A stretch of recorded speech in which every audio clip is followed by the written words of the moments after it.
Afterword. In this book, Western Serbia, only events are covered, in chronological order, in the briefest manner and without extensive explanations. In order to keep the book's size as small as possible, we couldn't provide all the necessary explanations for every event we mentioned. Therefore, we find it necessary to address some important questions in this chapter. In the Western Serbian lands today, we have a large number of inhabitants who belong to the Catholic Church. The Croats claim them as their own without making distinctions between them and Croats. This includes Dubrovnik, where there have never been Croats, nor has the city ever belonged to Croats or any Croatian state. They do the same with the Catholics of Dalmatia, which the Croats largely abandoned during the Turkish invasion, and where today's Catholics are predominantly ethnic Serbs. Similarly, they act in the same manner with Western Herzegovina, where the Catholic Church expanded its presence in the area of the ancient Serbian tribe of Neretljani. It is well known that Neretljani territory has never been inhabited by Croats. A good number of Catholics in the mentioned regions do not identify as Croats, even in the face of persistent and forceful propaganda directed at them. And how could those Serbs who were forcibly converted to the Catholic faith by the Ustaše feel like Croats? All those Serbs who, at various times, changed their faith could not alter their origin, they remain ethnic Serbs. If someone claims otherwise, they are implying that Serbs who converted to the Catholic faith are deserters from the Serbian nation. If they are to be considered deserters, how can anyone claim any territory based on these deserters? Did deserters ever manage to take over land wearing sandals? Land has always belonged to those who defended and fought for it, not to those who fled from it. This should be particularly noted by Croats when it comes to Dalmatia. Religion has never been a marker of nationality, and it cannot be so. In America today, there are more than 250 different religions. If someone said that America has over 250 different nationalities, as many as there are religions, the whole world would consider them crazy.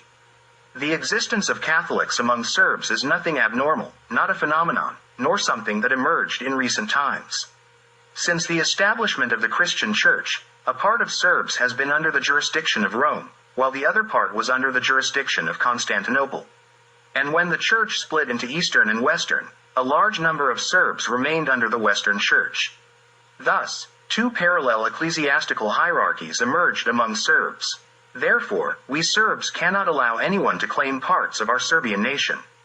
In all future political arrangements with Croats, the question of Serbian Catholics must be addressed.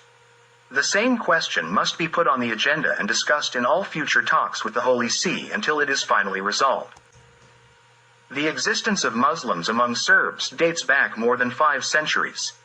A large number of Serbs converted to Islam during the time of Turkish occupation, but very few of them were assimilated by the Turks. When the Turks withdrew from Serbian lands, the Turks also left, and only the Islamized Serbs remained. Today, Muslims in Bosnia and Herzegovina, in Sandžak, and generally in Serbian lands are over 95% Serbs.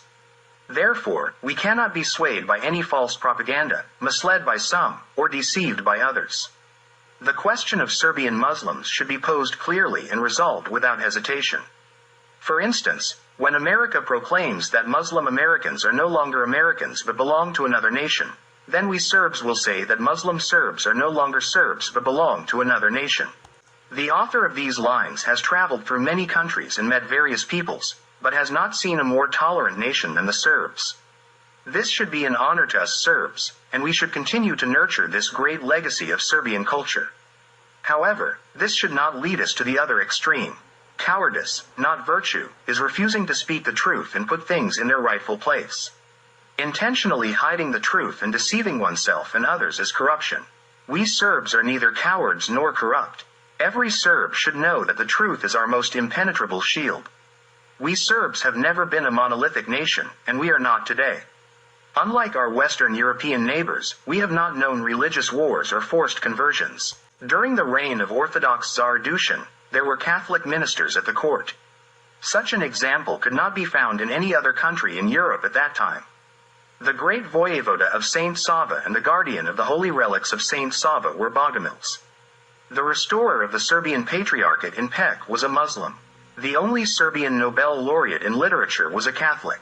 Today, the Serbian nation includes Orthodox, Catholics, Muslims, and Protestants among its ranks.